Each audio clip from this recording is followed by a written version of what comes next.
A gente vai continuar acompanhando aqui no Band News no meio do dia, claro, essa história lamentável, triste, terror para as crianças e para os professores, um atentado numa escola em São Paulo que produziu uma morte e 5 feridos, e o agressor, o agora assassino, é um menino de 13 anos.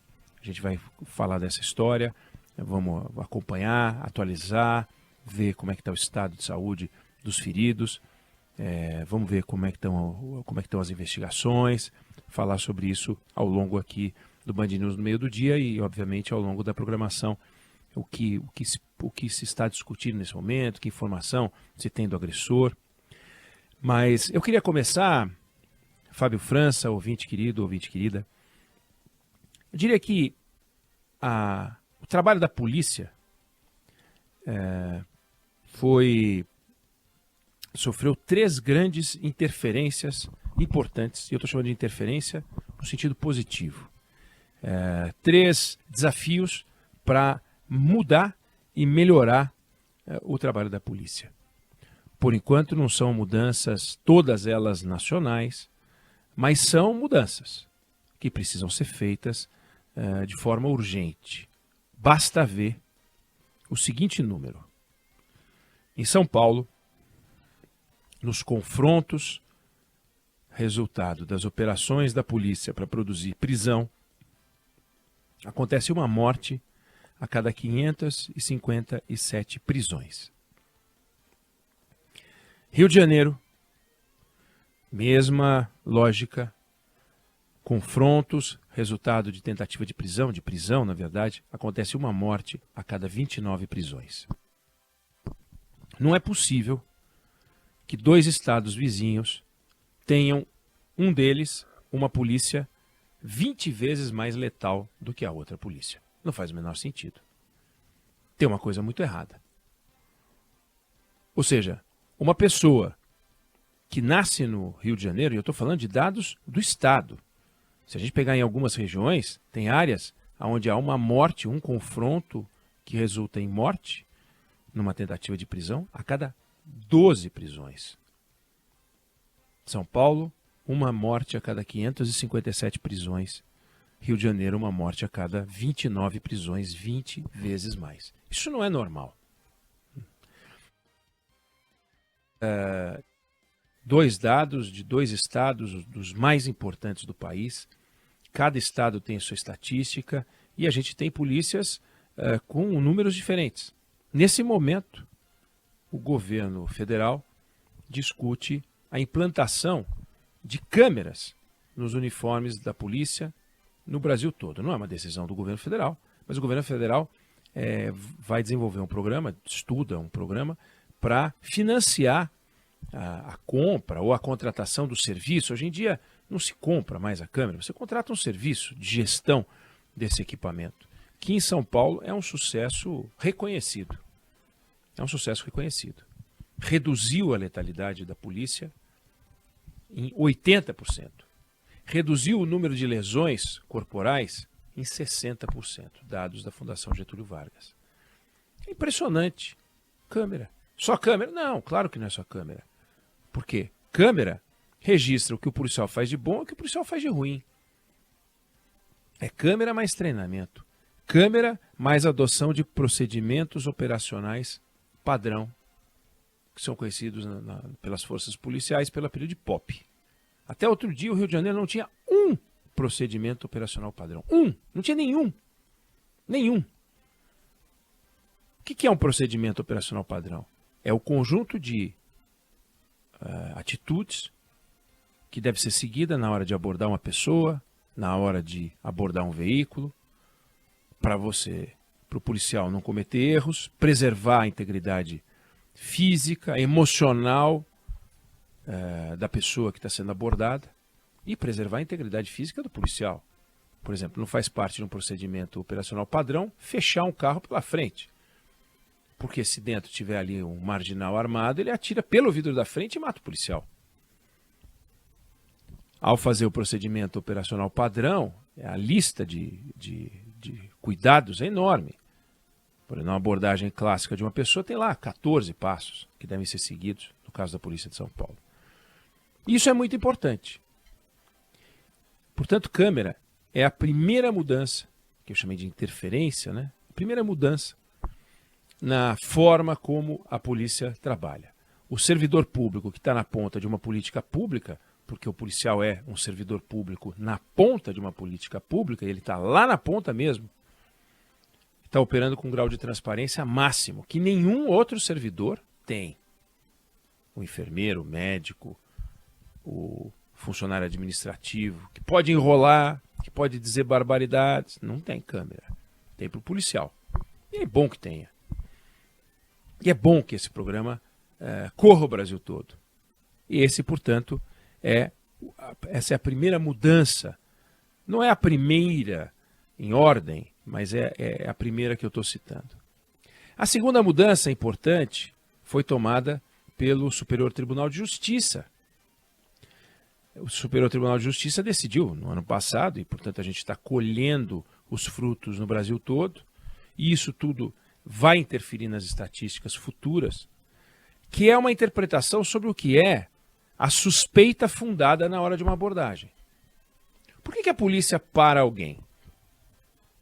Aleatório? Não pode ser aleatório. Olha, eu olhei para aquele cara lá, vou parar. Olhei para aquele outro, não vou parar. Na Blitz, para por amostragem. Estou parando numa Blitz, eu tenho uma Blitz, não é algo que se pode dizer, escolhi alguém. Não, eu tenho uma Blitz e eu vou parando. Aquele carro lá está um farol queimado, vou parar.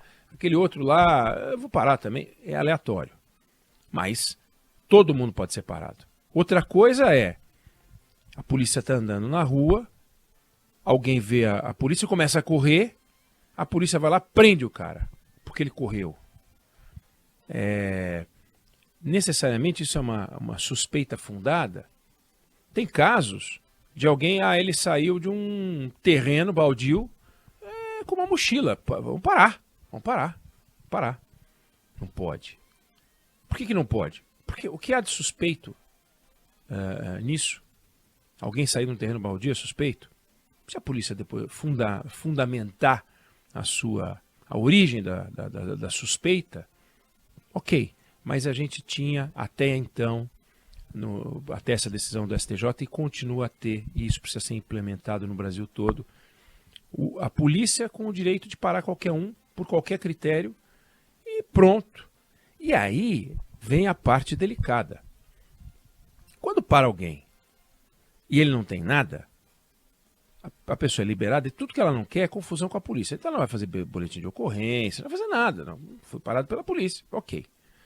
Mas quando a polícia acha alguma coisa, ela usa aquilo que ela achou como argumento para explicar por que parou. Só que quando parou, não sabia que tinha aquilo.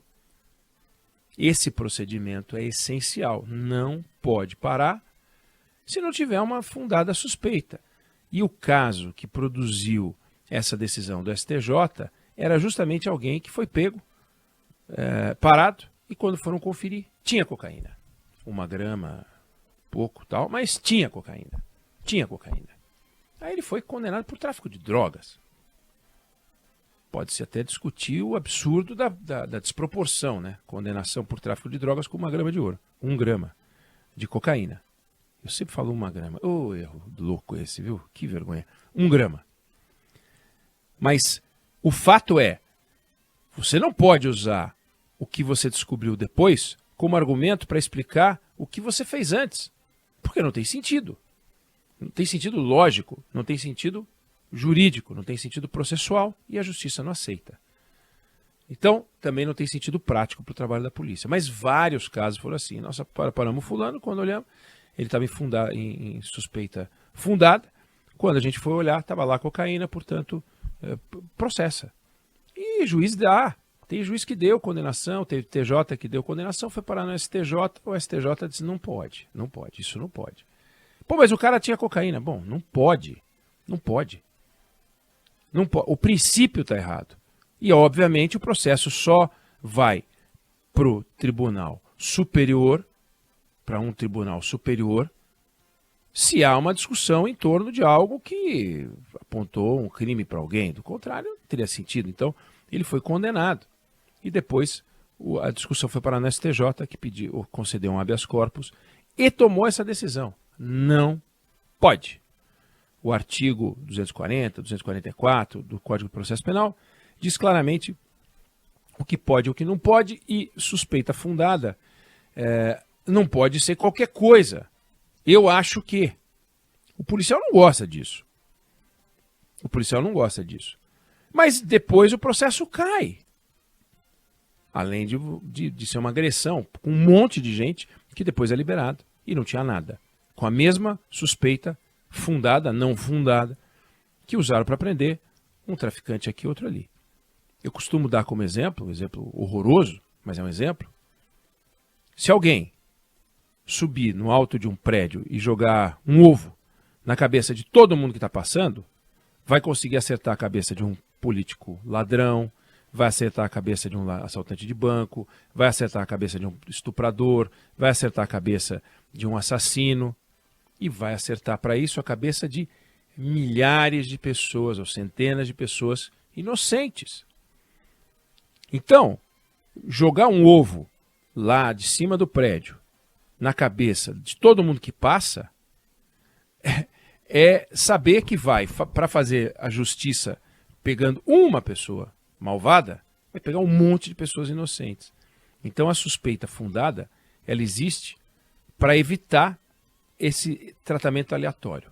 E foi uma decisão do STJ. E o Supremo Tribunal Federal, isso foi o STJ, o Supremo Tribunal Federal está discutindo nesse momento um outro dado que também é muito importante, que é o perfilamento racial. Perfilamento racial. Nesse momento está sendo a discussão. O que é o perfilamento racial?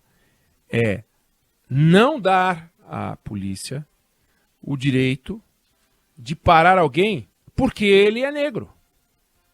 Porque ele é negro. Veja, não é que não pode parar um negro. Pode parar um negro. Mas não é o crime, é da ação praticada. A suspeita fundada tem que ser da ação praticada e não da pessoa que é o alvo. Então, alguém separado porque é negro, que é uma coisa absolutamente corriqueira nas ruas de todas as cidades do Brasil, não pode. Não pode. Essa está sendo a discussão do Supremo, que vai decidir alguma coisa sobre perfilamento racial. Não pode existir isso. Então, não pode parar porque é negro. É uma decisão que se vai tomar. Já não pode. Mas o Supremo vai definir isso com clareza, cravar. Já não pode, mas acontece. Então, perfilamento racial. Suspeita fundada que é infundada, porque o policial não consegue, na hora de escrever, o motivo que fez ele parar aquele, entre aspas, suspeito, que depois se revelou até culpado. Mas se não tiver solidez na descrição do que é uma suspeita fundada, dançou. Alguém pode pensar, puxa, mas aí não vai prender ninguém. Prende. E mais, a abordagem é absolutamente improdutiva. É assim, de cada 100 abordagens, uma encontra alguém. Provavelmente aquele estava com suspeita fundada. Ou não. Mas não pode simplesmente autorizar que se pare todo mundo que quiser, do jeito que quiser, sem procedimento, sem nada, sob o argumento de que, puxa vida, isso tira a possibilidade da polícia trabalhar. Não tira. E, finalmente, a questão das câmeras, que é uma coisa fundamental para que a gente possa ter uma polícia mais próxima da sociedade. Isso protege também o policial. Protege o policial. O policial, ele não pode estar à mercê do que se diz do trabalho dele na hora em que ele abordou. Não tem jeito, não pode um negócio desse. Então, quanto mais a gente tiver procedimentos, quanto mais a gente tiver um conjunto de normas, mais em conformidade a polícia vai trabalhar. E a polícia é o agente do Estado que está em toda parte. Você vê, a gente tem programa Mais Médico, porque não tem médico em vários lugares, mas a polícia está em toda parte. E o policial, precisa estar, a exemplo dos professores, a exemplo dos médicos, a exemplo dos enfermeiros, precisa estar sendo capacitado.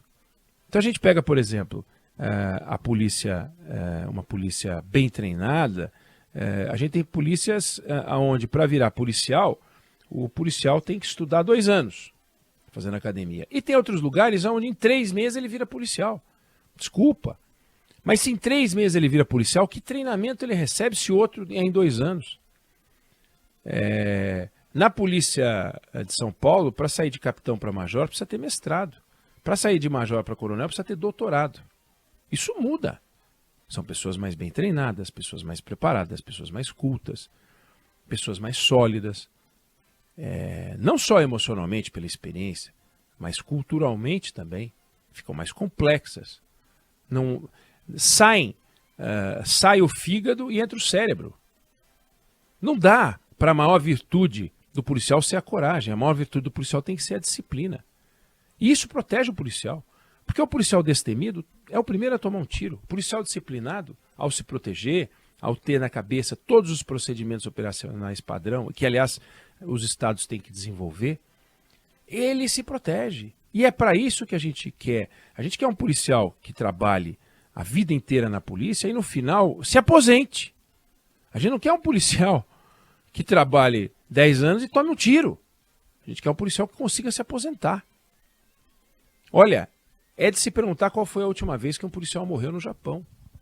Na Inglaterra, a mortalidade é baixa. Nos Estados Unidos, comparado ao Brasil, tudo comparado ao Brasil é assustador. A mortalidade de policiais também é baixa, mas a letalidade policial no Brasil é muito alta. Acabei de dar um exemplo assombroso. Então, 3 mudanças na forma de trabalhar da polícia que eu queria destacar e que são transformacionais. Acho muito importante, muito relevante. Não sei se você concorda comigo, se você discorda, mas esse é o meu ponto de vista sobre o assunto.